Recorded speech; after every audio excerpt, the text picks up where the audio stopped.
Malam para penunggu, bau karbol bercampur kemenyan menusuk hidung, menciptakan aroma mual yang khas. Malam itu, seperti malam-malam sebelumnya, rumah hantu 3 malam ramai. Di dalamnya, Adi sudah bersiap. Ia adalah talent andalan yang malam itu berperan sebagai suster ngesot di area yang mereka sebut kamar mandi berdarah. Dari monitor kecil di sudut, ia melihat gerombolan anak muda sok jagoan mendekat, tawa mereka terdengar sombong. "Ayo, tunjukkan keahlian kalian, tuan-tuan pemberani," bisik Adi pada dirinya sendiri. Begitu pintu usang terbuka, Adi langsung meluncur dari balik tirai kamar mandi. Suara seretannya memecah keheningan, matanya melotot. Jump scare-nya berhasil. Para remaja itu menjerit, tapi tak lama kemudian tawa mereka pecah, menganggapnya hiburan yang sukses. Namun, di tengah keriuhan, salah satu dari mereka, cowok berkaos merah, tiba-tiba berhenti tertawa. Matanya terpaku ke sudut ruangan, di mana seharusnya hanya ada manekin dan properti lumutan. "Woi, kalian lihat itu!" Suara cowok itu bergetar. Di sana, di pojok sana. Teman-temannya menoleh. Di sudut gelap itu, ada sosok yang jauh lebih hitam, lebih tinggi, dan tidak bergerak. Sosok itu tampak seperti bayangan pekat yang terperangkap dalam kegelapan, matanya tidak terlihat, tapi keberadaannya menekan. Adi sendiri merasakan udara dingin yang tajam, jauh lebih dingin dari AC yang mereka pasang. Sosok itu tidak bergerak, tapi aura mencekamnya nyata. Jump scare alami yang tak disengaja. Gerombolan itu panik, lari tunggang langgang, bukan karena akting Adi, tapi karena sosok di sudut itu. Mereka bahkan melupakan ponsel dan selfie horor mereka. Setelah pengunjung hilang, Adi menghela napas. Ia melihat ke sudut itu lagi. Kosong, hanya properti yang berantakan. Ia menggeleng, menganggapnya hanya halusinasi massal akibat adrenalin yang tinggi. Di lain setting, di rumah hantu yang sama, giliran Risa beraksi. Posisinya di ruang tamu tua, area dengan cermin besar dan sofa beludru merah usang. Ia akan muncul sebagai kuntilanak merah. Yang datang adalah sepasang kekasih. Si cowok berusaha terlihat tenang, sementara si cewek sudah menutup mata sejak masuk. Risa bersembunyi di balik tirai jendela. Dari sana, ia melirik ke cermin. Sebuah pantulan. Tapi pantulan itu bukan dirinya. Pantulan itu adalah seorang wanita dengan rambut panjang dan gaun putih kusam, berdiri tepat di belakangnya. Wajahnya pucat pasi, matanya bolong. Risa tahu betul, make-up-nya tidak seputih dan seseram itu. "Siapa di sana?" "Bima, jangan bercanda," bisik Risa setengah takut. Tidak ada jawaban, tapi hawa dingin yang sama yang dirasakan Adi kini menyelimuti Risa.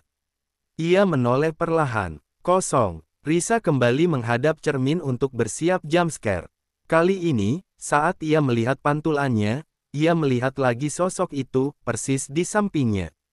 Hantu itu menyeringai. Risa tidak sempat berteriak, hantu itu yang berteriak. Jeritan yang melengking, memekakkan telinga, bukan suara manusia. Jeritan itu menusuk saraf Risa. Ia refleks jatuh terduduk sambil menutup telinga. Pasangan kekasih itu, yang baru saja masuk dan melihat Risa terjatuh dengan ekspresi ketakutan yang benar-benar nyata, menjadi bingung. Namun, saat mereka menoleh ke cermin karena teriakan tadi, mereka melihat bayangan putih melesat cepat, bukan Risa yang di lantai. Mereka lari keluar, meninggalkan Risa yang masih gemetar. Tak lama kemudian, Bima, yang kebetulan standby di area gudang dekat situ, datang membantu. "Ada apa, Riz? Kamu kepeleset?" tanya Bima dengan nada datar. "Bim, aku lihat hantu beneran," napas Risa terengah. Di cermin, dia teriak. Jeritannya bukan dari mesin speaker.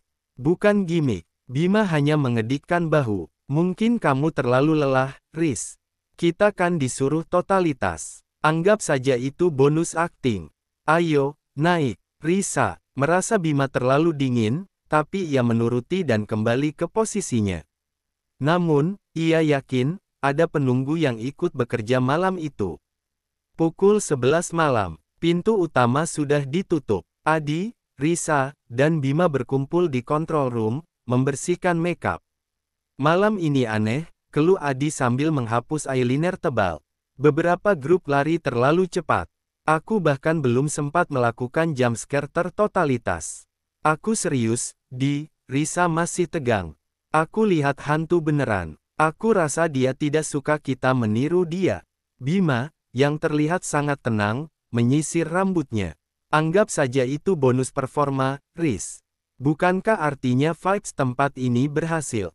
Tiba-tiba, monitor CCTV yang mengarah ke lorong utama menyala.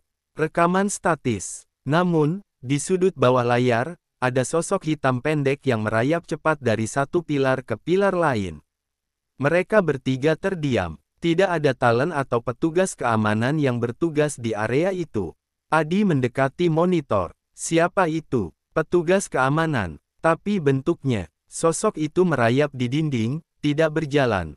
Kecepatannya tidak wajar. Itu bukan manusia, Risa mencengkeram lengan Adi. Tiba-tiba, Bima berdiri.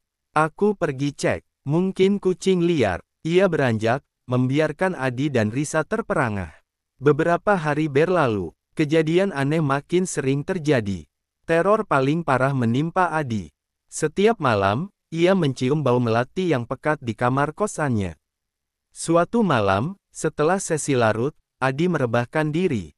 Ponselnya berdering, panggilan video dari nomor tak dikenal. Ia mengangkatnya. Layar ponselnya menampilkan wajah yang sama dengan sosok di kamar mandi berdarah. Hitam pekat, tanpa mata, hanya menyeringai lebar. Suara yang keluar dari speaker ponsel adalah suara Bima yang memanggil namanya, tapi dalam intonasi yang aneh, menyeret dan lambat.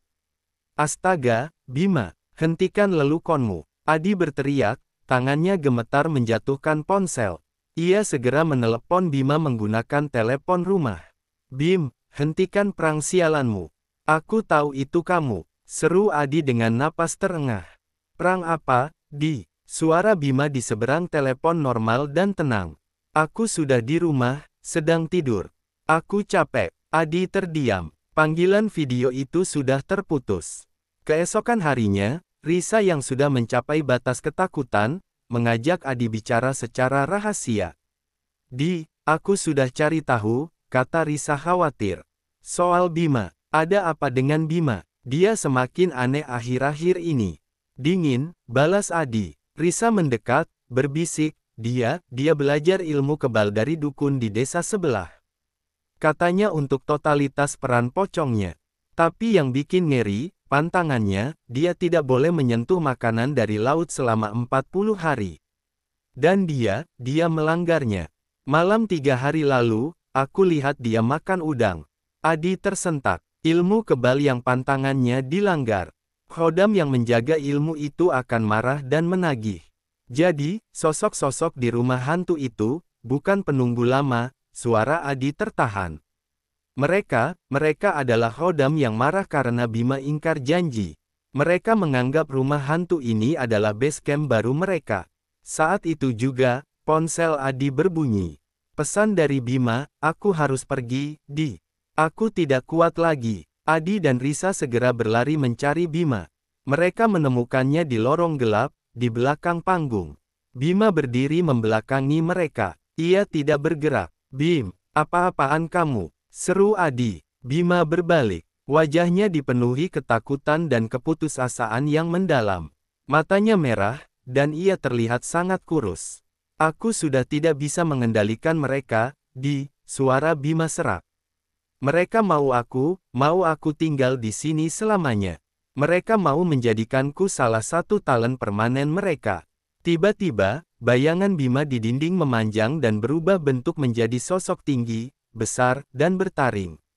Sosok itu tertawa cekikikan. Ayo lari, Bim, tinggalkan tempat. Sialan ini. Adi mencoba menarik Bima. Bima menolak. Matanya memandang kosong ke belakang Adi dan Risa.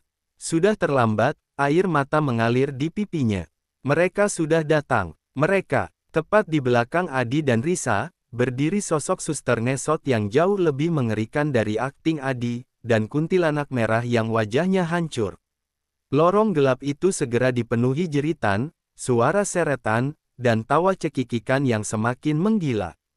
Rumah hantu 3 malam ditutup.